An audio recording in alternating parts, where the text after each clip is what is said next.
Mesir menyiratkan kemarahannya dan secara tegas membantah pernyataan Perdana Menteri Israel Benjamin Netanyahu yang mengatakan untuk membenarkan pendudukan pasukan Israel berada di koridor Philadelphia pada Senin 2 September 2024.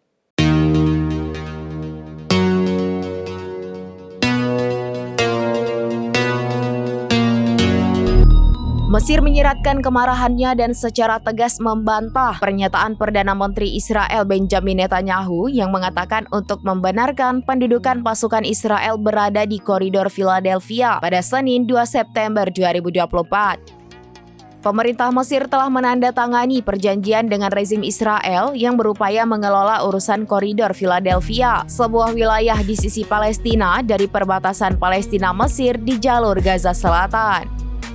Pada Mei tahun ini, pasukan pendudukan Israel melancarkan invasi darat mereka ke Rafah dan memfokuskan upaya mereka untuk menduduki koridor Philadelphia termasuk perlintasan perbatasan Rafah.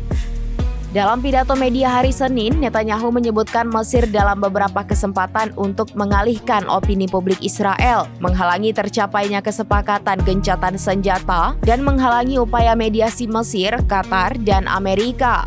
Demikian bunyi pernyataan dari Kementerian Luar Negeri Mesir. Netanyahu mengkritik Mesir dalam pidatonya dan mengklaim kalau Mesir gagal mengamankan perbatasannya dengan jalur Gaza yang membuat milisi perlawanan Palestina semakin berani. Pada konferensi pers itu, Netanyahu juga menyoroti pentingnya secara strategis untuk mempertahankan kendali Israel atas koridor Philadelphia, sebidang tanah sempit di sepanjang perbatasan Gaza Mesir. Netanyahu menggambarkan koridor Philadelphia sebagai jalur hidup Hamas untuk senjata. Ia mengakui adanya perbedaan pendapat internal dalam pemerintahannya mengenai keberadaan militer yang berkelanjutan di koridor ini, tetapi bersikeras bahwa hal itu penting bagi keamanan Israel. Setelah rezim Israel memutuskan untuk menarik diri secara sepihak dari jalur Gaza pada tahun 2005, otoritas Palestina mengambil alih kendali yang sah atas koridor Philadelphia dan perlintasan perbatasan Rafah.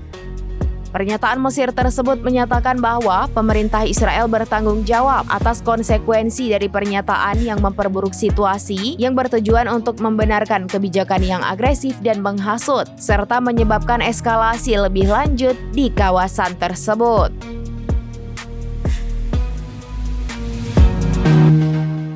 Demikian informasi terkini Syederalun. Saksikan terus informasi lainnya. Jangan lupa like dan share seluruh akun serambinews.com. Download Tribun X sekarang, menghadirkan lokal menjadi Indonesia.